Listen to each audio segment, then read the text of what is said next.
আবারও ত্রিপুরার সিপাহীজলা জেলা বক্সনগর পুটিয়া ভারত ও বাংলাদেশ আন্তর্জাতিক সীমান্তে বিএসএফ এর গুলিতে আহত দুই নাবালক।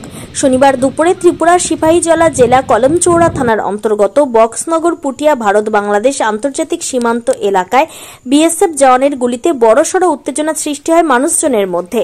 অভিযোগ, বাংলাদেশে পাচারের উদ্দেশ্যে সীমান্তের কাছে ঘোরাঘুরি করার সময় দুই নাবালকের দিকে বিএসএফ জওয়ানরা গুলি চালায়। গুলিতে দুই নাবালক মারাত্মকভাবে আহত হয়। ঘটনাস্থল থেকে দ্রুত তাদের উদ্ধার করে প্রথমে বিশালগড় হাসপাতালে নিয়ে যাওয়া হয়, কিন্তু আহত দুই নাবালকের শারীরিক অবস্থা গুরুতর হওয়ায় চিকিৎসকেরা তৎক্ষণাৎ তাদেরকে ত্রিপুরার প্রধান রেফারেল হাসপাতাল আগরতলার জিবিপি হাসপাতালে ট্রমা সেন্টারে প্রেরণ করে। এই খবর এলাকায় সকল মানুষজনের মধ্যে ছড়িয়ে পড়তে এলাকায় উত্তেজনা আরও বেড়ে যায়। স্থানীয়রা এই ঘটনাটিকে কেন্দ্র করে বিএসএফ জওয়ানের ভূমিকা নিয়ে প্রশ্ন তুলেছেন। তাদের অভিযোগ, নাবালকদের টার্গেট করে বিএসএফ জওয়ানের গুলি চালানো অমানবিক এবং তদন্ত হওয়া উচিত। অন্যদিকে বিএসএফ সূত্রে দাবি, পাচারের উদ্দেশ্যে সীমান্ত পেরোতে গিয়ে সতর্ক বার্তা দুই নাবালকদের অমান্য করাতেই বাধ্য হয়ে বিএসএফ জওয়ানদের গুলি ছুড়তে হয়েছে।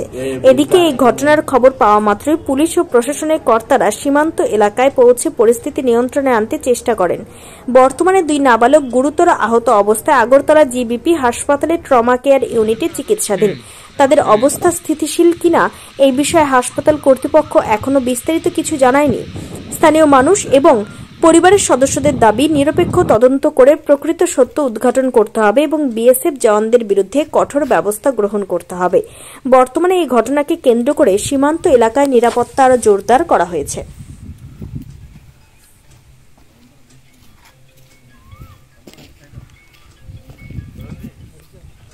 ত্রিপুরা থেকে বিক্রম কর্মকারের রিপোর্ট, ক্রাইম প্রেস বেঙ্গল। কিছুক্ষণ আগে পুটিয়া বর্ডার থেকে আলাদা আলাদাভাবেই দুজন নাবালককে আনা হয়েছে আমাদের হাসপাতালে, বিশালগড় সাব রিজিওনাল হসপিটালে। তো যেটা জানা গেছে, খবর পাওয়া গেছে যে ওদেরকে খুব সম্ভবত বিএসএফ ফায়ার করেছে। তো যাই হোক, তাদের শরীরে মাল্টিপল পাওয়া গেছে, কি বলে, খুব সম্ভবত রাবার বুলেট ছিল, যেটা পেনেট্রেশন তেমন কিছু নেই, বাট বেশ কিছু ইঞ্জুরির দাগ আছে। আমার অন ডিউটি মেডিকেল অফিসার যিনি ছিলেন, উনি দেখে ওদেরকে রেফার করে দিয়েছে জিএমসি। স্যার, মোট কতজন আহত হয়েছে?